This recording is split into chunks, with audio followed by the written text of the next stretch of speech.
Pakistan super লিগের draft শুরুর বাকি হাতে গোনা আর মাত্র কয়েক ঘন্টা। এবার আইপিএল এর সাথে সুসি মিলে জয় পিসিএল ফ্র্যাঞ্চাইজিসরা হাত বাড়াতে পারে বাংলাদেশি ক্রিকেটারদের দিকে। এবার রেকর্ড সংখ্যক বাংলাদেশি প্লেয়ার নাম দিয়েছেন ড্রাফটে। সব মিলিয়ে বাংলাদেশি প্লেয়ার আছেন 40 জন, যারা রয়েছে ভিন্ন ভিন্ন 4টি ক্যাটাগরিতে। শেষ পর্যন্ত এই 40 জনের মধ্যে কারা দল পাবেন তা সময়ই বলে দেবে। তবে দল পেলে কোন প্লেয়ার কত টাকা পাবে চলুন তা জেনে নেওয়া যাক। সাকিব আল হাসান, মাহমুদ আল রিয়াদ, মুস্তাফিজুর রহমান আছেন সর্বোচ্চ পারিশ্রমিক প্লাটিনাম ক্যাটাগরিতে, যেখানে একজন প্লেয়ার $1,30,000 থেকে $1.5 লক্ষ পর্যন্ত পেয়ে থাকেন।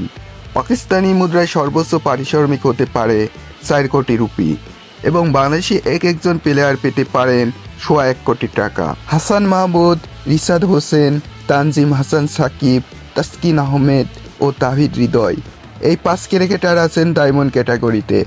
এই ক্যাটাগরির একজন প্লেয়ারের সর্বোচ্চ পারিশ্রমিক $85,000 বা পাকিস্তানি 2 কোটি রুপি, বাংলাদেশি টাকায় যা 90 লাখের মতো। গোল্ড ক্যাটাগরিতে আছেন বাংলাদেশের 10 জন প্লেয়ার, তাদের পারিশ্রমিক $50,000 বা পাকিস্তানি 1,40,00,000 রুপি এবং বাংলা টাকায় একজন প্লেয়ার পাবেন প্রায় 60 লাখ টাকার মতো। চলুন জেনে নেওয়া যাক গোল্ড ক্যাটাগরির 10 জন প্লেয়ারের নাম। লিটন দাস, শেখ মেহেদী হাসান, মাহমুদ আল রিয়াদ, মুক্তার আলী, মোসাদ্দেক হোসেন সৈকত, নাহিদ রানা, নাজমুল হোসেন শান্ত, পারভেজ হোসেন ইমন, রিপন মণ্ডল, সমর সরকার ও তাইজুল ইসলাম। সবচেয়ে বেশি 21 জন বাংলাদেশি প্লেয়ার আছেন সিলভার ক্যাটাগরিতে।